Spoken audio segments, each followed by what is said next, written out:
Hosea chapter 4 directly speaks to the nation of Israel, but I also find a future judgment in these verses that we can apply to our own nation.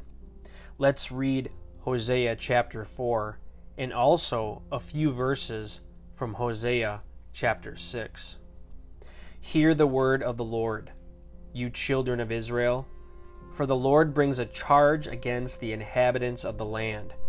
There is no truth or mercy or knowledge of God in the land.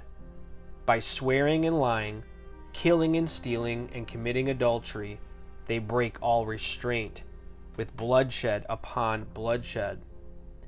Therefore, the land will mourn, and everyone who dwells there will waste away. With the beasts of the field and the birds of the air, even the fish of the sea will be taken away. Now let no man contend or rebuke another, for your people are like those who contend with the priest. Therefore you shall stumble in the day. The prophet also shall stumble with you in the night, and I will destroy your mother. My people are destroyed for lack of knowledge. Because you have rejected knowledge, I also will reject you from being priest for me. Because you have forgotten the law of your God, I also will forget your children. The more they increased, the more they sinned against me. I will change their glory into shame. They eat up the sin of my people. They set their heart on their iniquity. And it shall be, like people like priests, so I will punish them for their ways, and reward them for their deeds. For they shall eat, but not have enough. They shall commit harlotry, but not increase, because they have ceased obeying the Lord. Harlotry, wine, and new wine enslave the heart. My people ask counsel from their wooden idols, and their staff informs them. For the spirit of harlotry has caused them to stray, and they have played the harlot against their God.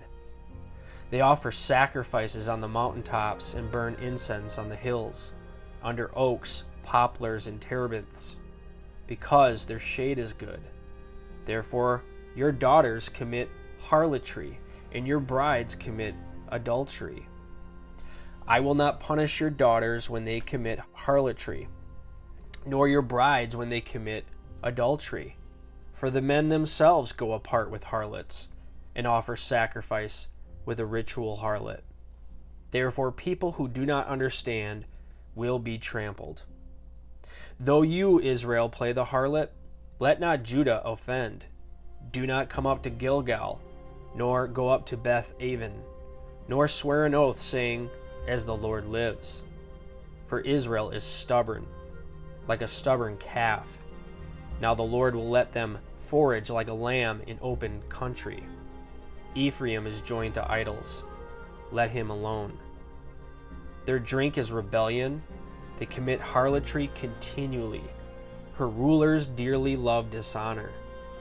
The wind has wrapped her up in its wings, and they shall be ashamed because of their sacrifices. And then Hosea 6:1-3 reads, Come, and let us return to the Lord, for he has torn, but he will heal us. He has stricken, but he will bind us up. After 2 days he will revive us. On the third day he will raise us up, that we may live in his sight. Let us pursue the knowledge of the Lord. His going forth is established as the morning. He will come to us like the rain, like the latter and former rain to the earth. Alan Carr applies this section, quote, How many in this very room can remember a day when you were closer to the Lord than you are today? Can you remember a day when the things of God were more precious to you than they are now? Can you remember a time when his house, his word, his business, and time spent with him thrilled your soul far more than they do now? As I mentioned those 6 descriptive phrases God used to describe Israel, can you see parallels within your own life? Is your devotion to God shallow? Do you have a greater passion for sin than you do the things of God? Have you compromised with the world? Have you lost your power with the Lord? Are you like a silly dove, flitting here and there looking for help in every source but the Lord? Are you like a deceitful bow that cannot be trusted to hit the target of righteous, faithful living? If you find yourself in that condition today, you know you are not where you need to be with the Lord. Like the people in the church in Ephesus, you have left your first love.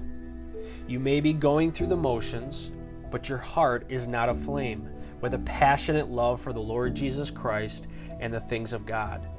You have allowed your soul to drift away from God, and this is His call to you to come back to Him.